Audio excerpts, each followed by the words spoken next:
और क्या महक की उस खुशी ने बाकी घर वालों का जीना हराम कर दिया है? दोस्तों, ड्रामा सीरियल मेरी बहू की कहानी अब एक बहुत ही जज्बाती मोड़ पर आ गई है। हम सब ने देखा कि डॉक्टर्स ने महक को वो खुशखबरी सुनाई जिसकी उम्मीद सब छोड़ चुके थे।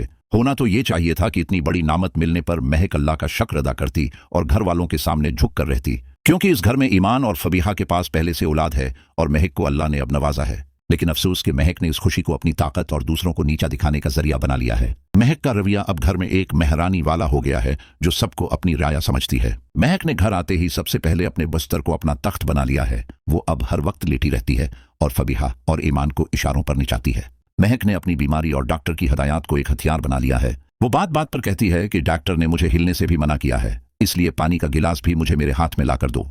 फबीहा जो पहले ही घर के कामों से थकी होती है, अब वो महक की जाती खादमा बन गई है। फबीहा ने रोते हुए कहा भी कि भाभी, मैं आपकी कनीज नहीं हूं जो आपके पांव दबाऊं। लेकिन महक ने आगे से इतना तकब्बुर दिखाया और कहा कि ये तुम मेरा नहीं बल्कि इस घर के वारिस का ख्याल रख रही हो। दूसरी तरफ आर्यान भी अपनी बीवी की मोहब्बत में इंधा हो चुका है और उसे बाकी रिश्तों का लिहाज नहीं रहा। आर्यान घर में बड़े भाई होने का नाजायज फायदा उठा रहा है और सब पर रोब डाल रहा है। आर्यान ने साफ कह दिया है कि मेरी बीवी को जरा सी भी तकलीफ नहीं होनी चाहिए, वरना मैं सबको घर से निकाल दूंगा। यहां तक कि आर्यान ने अब बुराह रास्त ईमान पर दबाव डालना शुरू कर दिया है। आर्यान ईमान के पास जाता है और बहुत सख्त लहजे में कहता है कि देखो ईमान, अब हालात बदल चुके हैं। महक बेड रेस्ट पर है और फबीहा अकेली घर नहीं संभाल सकती और न ही वो इतनी समझदार है, इसलिए अब तुम्हें कुर्बानी देनी होगी और अपनी जाप छोड़नी होगी। आर्यान कहता है कि अगर तुम जाप पर जाती रही तो घर के काम कौन करेगा और महक की देखभाल कौन करेगा? ईमान ये सुनकर बहुत परेशान हो जाती है क्योंकि वो अपनी मेहनत की कमाई छोड़ना नहीं चाहती। लेकिन दोस्तों, यहाँ कहानी में वो ट्विस्ट आता है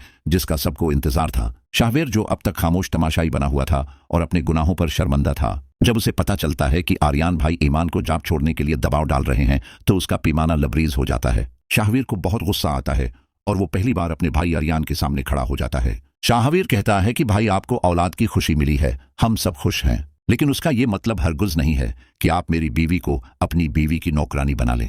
शाहवेर कहता है कि ईमान जाप नहीं छोड़ेगी क्योंकि हर इंसान को अपनी जिम्मेदारी खुद उठानी चाहिए। अगर महक भाभी काम नहीं कर सकती तो आप मुलाजमा रख लें, लेकिन ईमान पर बोझ मत डालें। शाहवीर का ये रद्दामल देखकर आर्यान और महक है के बिके रह जाते हैं, क्योंकि उन्हें उम्मीद नहीं थी कि जो शाहवीर अपनी बीवी से बात नहीं करता वो आज उसके लिए इतना बड़ा स्टैंड लेगा। अब घर का माहौल एक जंग के मैदान में बदल चुका है। एक तरफ आर्यान और महक हैं जो अपनी मनमानी और तकब्बुर पर उड़े हुए हैं, और दूसरी तरफ शाहवीर है जो अब अपनी बीवी की मजीद तजलील बर्दाश्त करने को तैयार नहीं है। अब सबकी नजरें घर के सरबराह आसिफ साहब पर लगी हुई हैं कि वो क्या फैसला करते हैं। आसिफ साहिब उस वक्त बहुत बड़ी किश्मकिश में हैं और अंबर बेगम को याद कर रहे हैं। जब से अंबर बेगम गई हैं, घर का निजाम दरहम बरहम हो चुका है और हर कोई अपनी मर्जी कर रहा है। आसिफ साहिब ने महक को बड़ी बहू बनाकर घर की चाबियां इसलिए दी थी कि वो घर को जोड़ेगी, लेकिन महक ने तो घर को अपनी जागीर समझ लिया है और सबको अपना गुलाम। अब देखना यह है कि क्या आसिफ साहब महक की हालत देखकर उसकी हमायत करेंगे और कहेंगे कि हाँ भाई, महक उम्मीद से है तो सबको उसकी खिदमत करनी चाहिए और ईमान को जाप छोड़ देनी चाहिए,